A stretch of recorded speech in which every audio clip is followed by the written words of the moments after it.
It's time for Rick Party's Notebook News and Stories from around the world and in our communities from my perspective. And today, I want to introduce you to a special young man I've known for quite some time, Corey Halstead.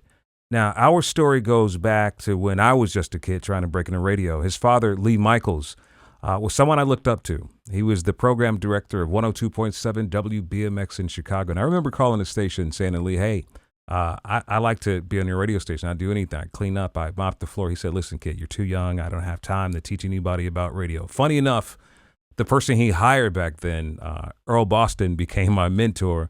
And we've all kept in touch over the years for nearly 40 years now.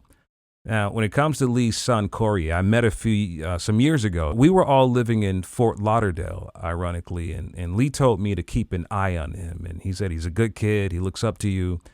Well, Corey's grown into an amazingly strong young man. He's a father, and he's been through some serious challenges, including a life-changing accident. Lee Michaels in Denver, Colorado, at the University of Colorado Hospital, where my son Corey is. He's been in here over a month now. The doctors are saying another 2 months, maybe a little longer. He's had 8 surgeries of skin grafts. I'm asking you for your help. I need you to go to GoFundMe.com, and you can find the page by searching my name, Lee Michaels, and it'll bring you to Corey's recovery page. Make a small donation, anything that you can. I know times are tight for all of us. God bless you. Thank you for your help.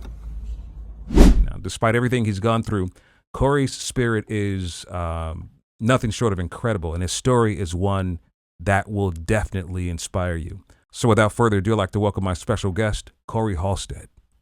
I'm doing well. How are you, Rick? I'm okay, but how are you doing, man? You look good. You seem upbeat. Talk to me, Corey. Yeah, I'm feeling better, but still not 100%.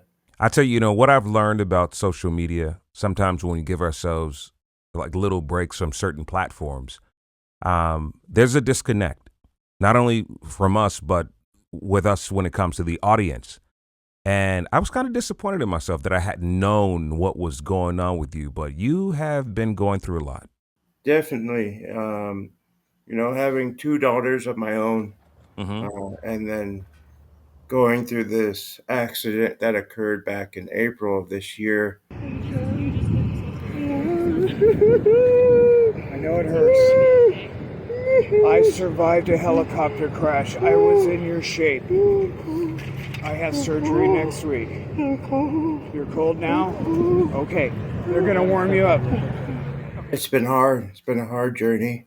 Right. But I'm always reminded that I have my 2 precious daughters to keep fighting for. And I All the think that's why reasons. I'm still here today. Yeah, our kids mean everything to us. Corey, let's go back. Let's talk about the accident, how your life was changed forever. So my previous job, I was working at United Airlines in Denver. Mm-hmm. Uh, been in Denver for the past 2 years. Um, I had separated with them back in January this year, then went to another job in Virginia, which I spent about a month there, and it just wasn't a good fit for me. So I came back to Denver to kind of regroup on things. Mm-hmm. And this was on my birthday, April 1st, I got back to Denver. Okay. Um, and then my accident occurred on April 8th. I'd say roughly around 7:30 in the evening. Um, and I haven't been able to recall all the details. But all I remember is I went to the store, and then on my way back home, I ended up making a wrong turn. I was staying at an Airbnb at that time, and the car just imploded. Wow. From there, I don't really remember much, but I was able to get out of the car.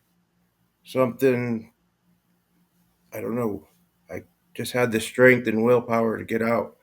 And I was able to get far enough away from the flames and everything, but it got severely burned. It was at the scene of the incident, there was some people that had gathered, Hmm. didn't really do much, but was holding their phone. Wow. But there was one gentleman that was there. His name was Joe. He actually kept me comfortable and everything until the paramedics got there. And then I was rushed to the hospital at UC Health in Denver, and I owe it to all the doctors and nurses that did everything they could to, save my life. And I feel like I have a second chance at life now. Yeah, when I hear stories like this, Corey, it's just a reminder for me. It should be a reminder for any and everyone. When you think you've got it bad, someone's got it worse, but you're doing quite well with this. So let's talk about your daughters. How are they doing with all of this? My willpower to not only my daughters but my parents, they Hmm. did everything for me from growing up to even as an adult, Right. and to see them. My mom flew in the very next day and spent nearly 3 months that I was in the hospital. Every day she was there. Oh. She lived in the hospital. She made sure that I had the best care possible. Hmm. So I do owe it to her. But I also feel like I have a strong desire of helping people. And I think Right. that's part of why I'm still here. So I still Right. have a purpose and a job to do here. Um, is to give back and help people. So I'm trying to, as I go through this journey of getting better and this road to recovery, I'm trying to figure out now what can I do to, give back to the community that Wow. saved me. That I'm still trying to figure that out, that. but Yeah. in the meantime, I'm just, doing the best I can and going to therapy, going to my doctor's appointments, and I have another surgery coming up on September 18th. It's a laser therapy now, and Hmm. that's going to help with range of motion. It'll help with the redness. That's where the skin grafts are, um, and it's just going to help, speed up the recovery a little bit. Yeah. Right. Most people in situations like this would make it about them, rightfully so, because this is a serious situation. But I'm hearing from you is you're being very selfless. Like you're trying to figure out how you want to help other people. What does this come from, or for you? Um, I think because all my life I've been trying to help other people, Mm, but sometimes I forget about myself. mm, And this time, I think, show me that there is still good people out there. Um, and I just have a debt and gratitude to those that helped me. And if I can speak about my story, and maybe that can help someone see that their situation may not be as bad as what they're actually going through. Because I struggle being burned over 70% of my body. wow. Um, it's life altering. Anyone going through a situation like this would be kind of hard on their mental health. Or have you woken up and you said, "Hey, this is me. This is my life. This is my new norm." I think I've accepted it to a point, but I'm just blessed that I'm still here. I love that. I'm not supposed to be here. Yeah. I Yeah. could have died that day, and we Yeah. wouldn't be having this conversation. That's right. There's a reason why you're supposed to be here. Your children, how'd your children take this, and how have they been dealing with this Uh, situation? so my kids, they knew I was in the hospital. They didn't Right. know at what extent. But my 16-year-old daughter really matured over Mm, the summer, really stepped up to help her younger sister, to help her mom. She got her first job during the summer yeah. at a water park. So I was just so pleased and thankful to her that she was able to step up when the time was needed. And I Right. think it showed to me that everyone really did their part. Uh, not only just in my family, but from my nurses to my doctors to my therapists. Everyone really played a significant role, and I just have a sense of gratitude, and I want to do something to give back as many people as I can. Um, and one of the things I've been really thinking about is creating a group home for burn victims. I love that. Um, because I struggled to find the resources, Hmm. uh, and I want to get back to those and make their lives a little bit easier as they transition out of the hospital and back into the community. Right. Uh, because my life will never be the same. Hmm. Um, Once you have skin grafts, your skin is a lot thinner in the areas that they've grafted over, Right. and it could take years to develop the thickness in the skin. But like the first year, I could have to stay away from the sun. Wow. I could get a sunburn and not even know it because I Wow. don't have that You same don't feel that. sensation. I don't feel Wow. it as much. Okay. Um, and those areas, they do not sweat. Right. So I've got to monitor my um, s- heat level, and I get really cold fast, or I can get really hot fast, and I may not know it all the time. So Right. it's a whole life altering experience. But one thing I haven't lost is my voice, Yeah. and that's probably one of the most powerful gifts that you can have. So we live in a state where people could care less, and you talked about how when you were in this accident, how some people pulled out their phones and they filmed this rather than helping you. What were your thoughts, and does that make you feel differently about humanity? I try to not focus on that too much and really try to be connected to the ones that really care Hmm. and that have done something for me. Yeah. There's been people that just going to the store, they look at me funny because I've got scars on my face, Right. or I've got compression garment sleeves, or compression stockings. Um, it's not normal to see that. Right.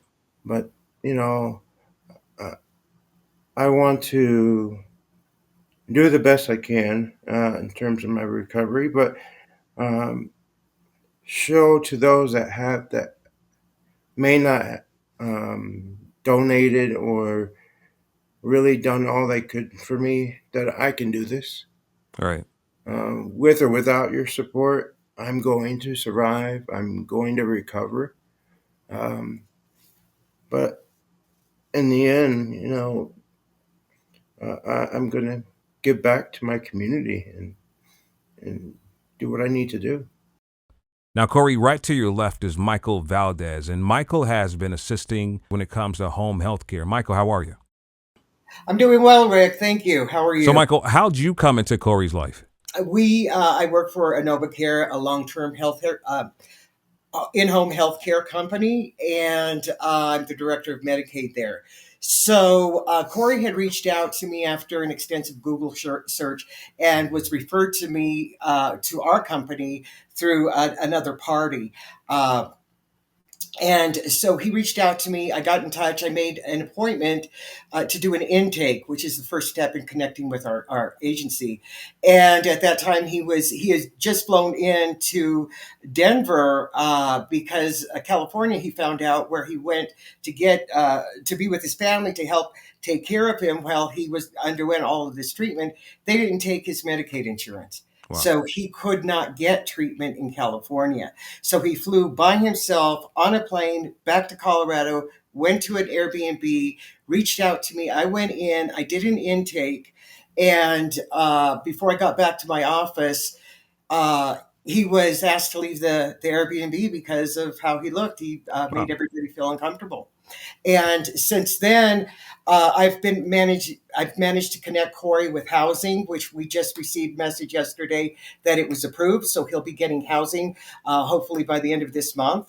All right. Um, but anything can happen, and you touched on a few things where the health industry and when you're on Medicaid moves very very slow. Mm-hmm. We've been providing services for Corey free of charge since July 1st or July 31st. And it's because the system is so slow in getting the authorizations to provide care so that we could bill Medicaid. But because this AnovaCare is such an amazing company, AnovaCare.com, our owner decided he needed help right now. We can't wait for Medicaid to say it's okay to bill us. So we started doing services for Corey right away. I got involved. I spent a lot of my own time and resources helping Corey because I know what that feels like. I went through 12 years of recovery myself. So Oh, I walked his walk. I learned how to walk again, write, read, how to feed all of those things. And I know the support that it takes to get from here to there. And Corey didn't have that. And I just could not let him do it alone because you can't navigate what you have to navigate alone. You right. need people that know the resources that are available, that know how to navigate the system, and are educated enough to be able to get you through and the agency protocols and regulations so that you're talking to the right people, you're making the right decisions, and that your case is being looked at. And so that's what we did as a company. We have an amazing company with an amazing group of people that it's their passion to do this, and it was mine. So I'm really glad that Corey's gone as far as he's gotten. There's Mm-hmm. still a lot to do. He still has upcoming surgeries. There's still a huge financial burden on him. Right. I'm not tooting my own horn, but we also redid his GoFundMe page Mm. because those funds that are on there now are all exhausted. Those Right. have been gone for a while. So I don't know if you know this, but Corey's been living week to week in a hotel Wow. and since he got back here, Mm-hmm. and that's expensive. And so his funds are going as soon as he gets them to pay his rent here and to subsist on whatever little money is extra for anything that he needs for his care. All right. So that's why it's so essential that when people read his story, and he has an awesome video that I hope he shares with you and your audience about that him being filmed right after the accident, right after he walked to this grassy area and Wow. sat down. So you could see what he looked like, and those burns on him at that time do not do justice to the final outcome of what it really was. That is amazing, Michael. So, Corey, what does it feel like? I mean, we live in a world where trust is a foreign thing to have someone that you can have there right by your side when you need him. And Michael. Yeah, I'm blessed to have Michael as a friend, as someone to, you know, show that support and show me how to navigate Yeah. through the resources. Um, and it wasn't me just calling his company. Before I left California, where I was Mm-hmm. staying with my parents after I got discharged, um, I made a decision to come back to Denver because uh, the healthcare system in California, their Medicaid system, I could apply for Medicaid, but the burn centers where I would need treatment would not accept California Medicaid. Right. Well, I did the best I can do to try. Okay, I need home health services. I need a caretaker because my parents were doing that in California when I was there. So I called around to different companies Mm-hmm. to see if they took Medicaid insurance because I had that in Colorado. I called about four different companies, and they all said they do private pay, um, so they didn't accept Medicaid. The Mm-hmm. last person I called, they said, check out Novacare. So I called that company and was connected with Michael.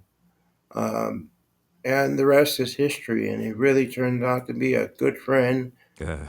He's there for me day and night. Anytime I have an issue, I call him and we walk through it together. And, if I had not been connected with him, um, I don't know, it would be a lot harder than what it is, because Yeah.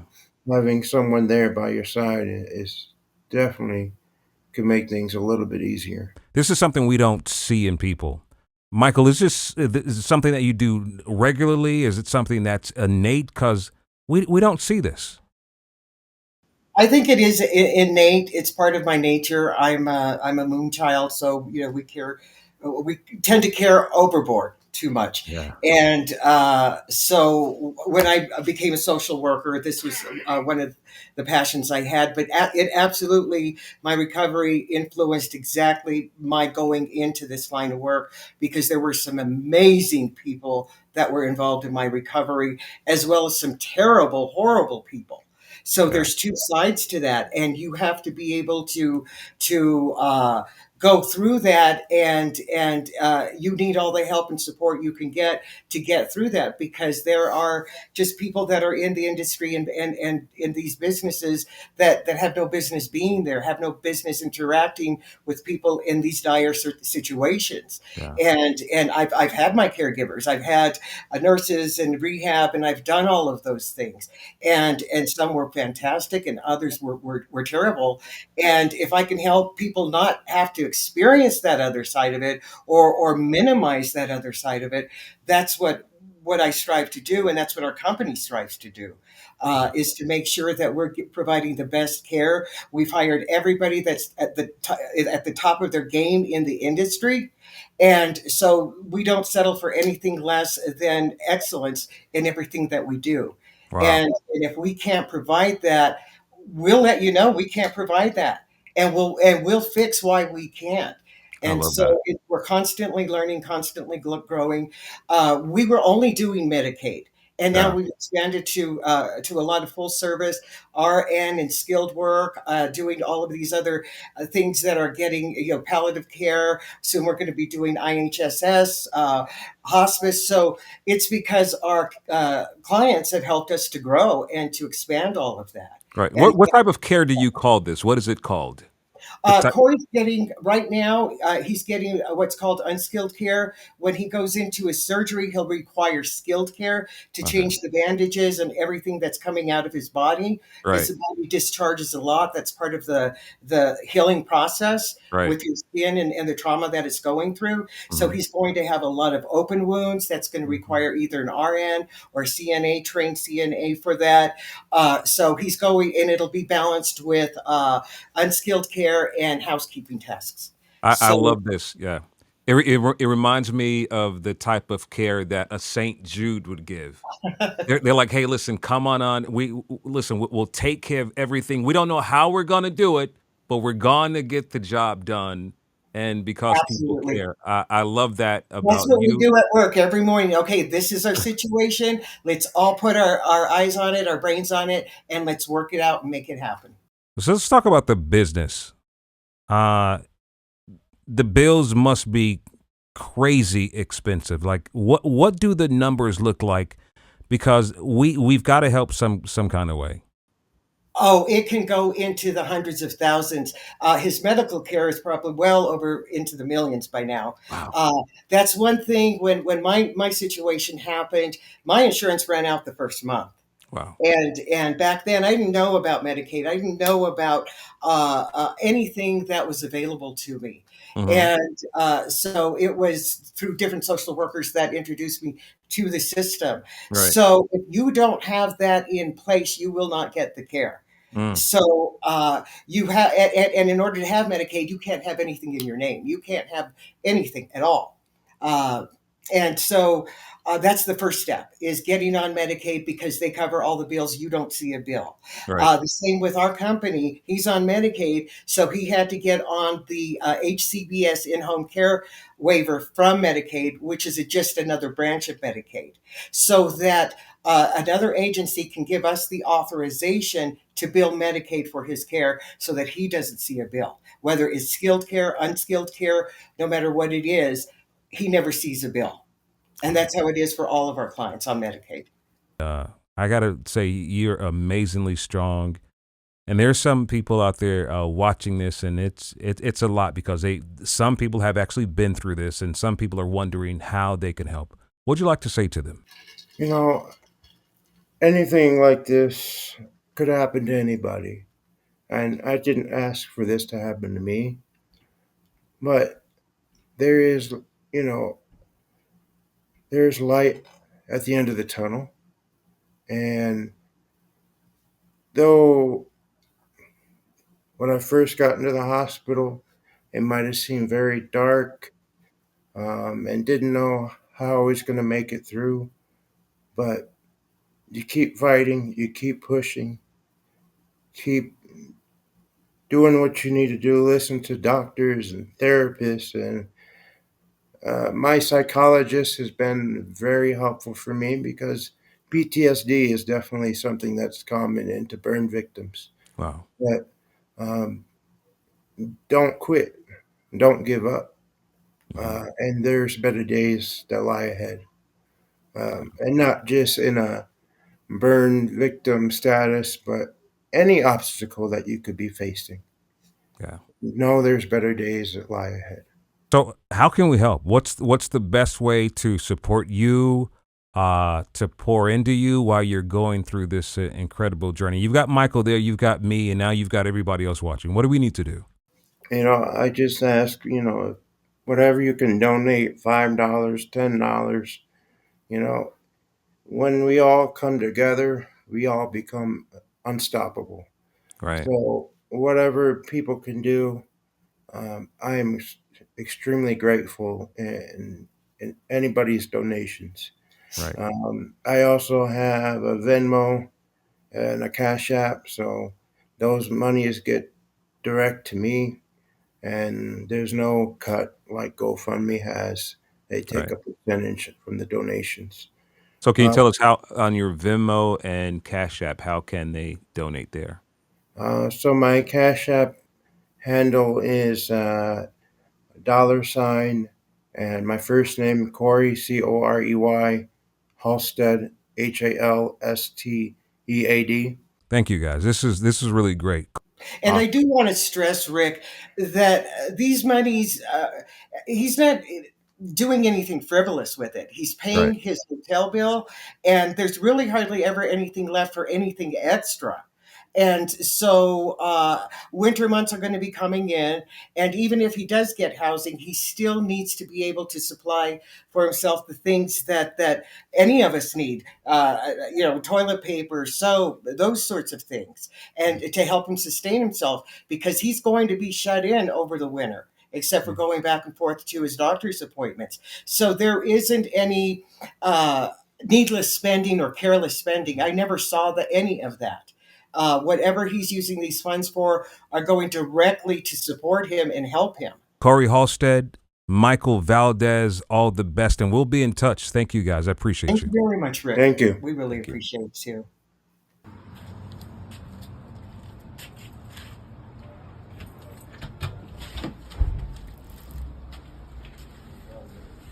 Welcome home again.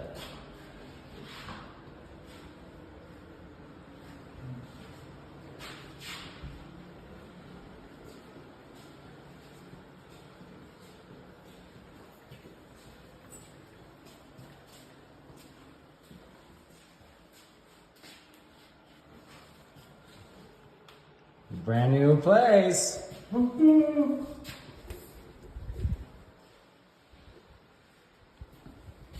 I will walk that again too.